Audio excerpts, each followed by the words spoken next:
Макс, 15-летний подросток из тихого и пыльного городка Бельмонт, никогда не искал приключений. Он был из тех мальчиков, которые сидят на последней парте, не спорят с учителями и не лезут в конфликты. Жил он с матерью в старом доме на окраине. Отец ушел, когда Макс был маленьким, и с тех пор мать работала допоздна в местной аптеке, чтобы оплачивать счета. Их квартира всегда пахла хлоркой и уставшими мыслями. Жили они скромно, но Макс не жаловался. Он рано привык к одиночеству и научился находить смысл в мелочах. В тот день, особенно жаркий для конца августа, Макс, устав от духоты, отправился к реке. Это было его убежище. Он часто приходил туда, чтобы побыть одному, кидая камешки в воду или просто наблюдая за течением. Но в этот раз все было иначе. Его взгляд зацепился за нечто странное — темный чемодан, застрявший между корней. Он выглядел старым, облезлым, с ржавой фурнитурой. Макс подумал, что это просто мусор. Но, подойдя ближе, почувствовал зловоние, тошнотворное, как будто из подвала, где гниет что-то забытое. Он затаил дыхание, вытащил чемодан на берег и, используя острую палку, откинул замок. Внутри оказался плотный черный мешок. Его сердце забилось. Макс дрожащими пальцами развязал узел и увидел человеческую руку. На безымянном пальце блестело кольцо. Макс не помнил, как добрался домой. Его ноги заплетались, в ушах звенело. Он захлопнул дверь и стал кричать, звать мать. Когда она пришла, он, тяжело дыша, все рассказал. Но мать только нахмурилась. «Макс, хватит уже с этими фильмами ужасов. Я не спала почти сутки, мне завтра на смену». Она махнула рукой и ушла в спальню. На следующее утро он пошел в полицию. Офицер за стойкой даже не взглянул на него. «Ты уже второй раз за год что-то выдумываешь. Сперва призраки на кладбище, теперь-то чемодан с рукой». Другой полицейский засмеялся. «Может, он роман пишет». Макс сжал кулаки, но промолчал. Он знал, что видел, и не собирался отступать. Он начал следить за стройкой у реки. Там, по словам мэра, должен был появиться новый жилой квартал.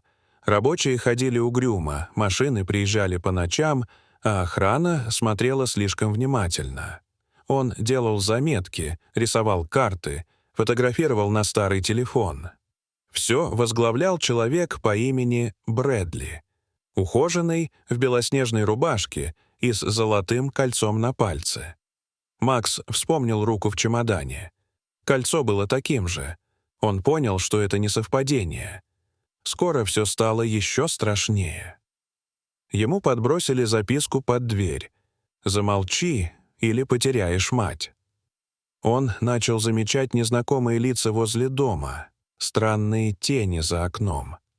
Однажды ночью он увидел мужчину в длинном пальто, стоявшего под фонарем. Фигура не двигалась, просто смотрела. Макс затаился, сердце стучало так громко, что казалось, оно вырвется из груди. Однажды его избили возле стройки. Кто-то из охраны. Он пришел домой с ссадинами, синяками, рубашка порвана. Мать запаниковала. «Макс, кто это сделал?» Но он соврал. «Я упал с велосипеда». Она пыталась прижать лед к его лицу, а он думал лишь о том, что все это уже стало не игрой, не любопытством, а борьбой за выживание. Он нашел журналистку. Ее звали Кейт Хэллоуэй, независимая репортерша, которую не интересовали рейтинги и одобрение властей. Ее материалы публиковались на небольшом, но принципиальном новостном сайте, известном тем, что не боялся касаться табуированных тем. Кейт приехала в Бельмонт после того, как получила анонимное сообщение, содержащее фразу «Если ты читаешь это, значит, правда еще дышит». Она прибыла поздно вечером, одетая в длинное пальто с плотно закрытым блокнотом и стареньким диктофоном в кармане. Макс встретился с ней в библиотеке среди полок с пыльными книгами, когда уже стемнело. Он говорил взволнованно, путался в датах, передавал ей распечатки с телефона, фотографии с обводками, карту, на которой красной ручкой были отмечены подозрительные места. Его голос дрожал, но глаза были полны решимости. Кейт не перебивала. Она кивала, делала пометки, изредка задавала уточняющие вопросы. «Ты уверен, что кольцо было как у Брэдли? Ты сам сделал эти фото. Где именно ты нашел чемодан?» Все, что он рассказал, она впитывала с ледяным спокойствием профессионала. После встречи она не уехала в отель. Кейт сразу отправилась к реке, осмотрела берег, сфотографировала корни, нашла старые следы в грязи. Позже на стройплощадке ей удалось сделать снимки через щель в заборе.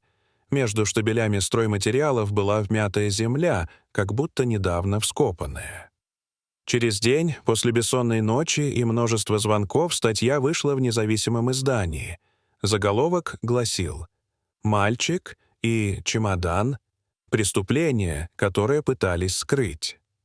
Это вызвало резонанс. На стройку прибыла команда следователей. Под землей за временным забором нашли тела. В одном из чемоданов была человеческая рука с тем самым кольцом. Все, что говорил Макс, подтвердилось. Брэдли был арестован. Его подельники тоже. Заместитель мэра подал в отставку. Полиция, смеявшаяся над Максом, теперь отворачивала глаза. Один из офицеров, тот самый, что смеялся, шепнул: «Прости, парень, ты был прав». Макс стоял на трибуне в мэрии, в зале, полном камер. Его руки дрожали, но голос был полон уверенности. «Я не герой. Я просто хотел, чтобы меня услышали. Я — ребенок. Но даже дети могут видеть правду. И иногда именно дети — единственные, кто ее не боится». В библиотеке Бельмонта открыли уголок Макса. Там его тетрадь, записи, газетные вырезки. Он снова пошел в школу. Никто больше не называл его выдумщиком. Он стал символом того, что даже один голос может изменить все. Его одноклассница Памела однажды прошептала в коридоре: «Спасибо, что не сдался. Ты дал нам всем надежду». Потому что иногда достаточно одного человека, чтобы осветить самую темную реку. И этот свет никогда уже не погаснет. Дорогие зрители, что вы думаете об этой истории? Расскажите, пожалуйста, в комментариях.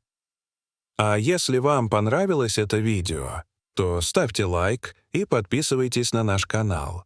До свидания.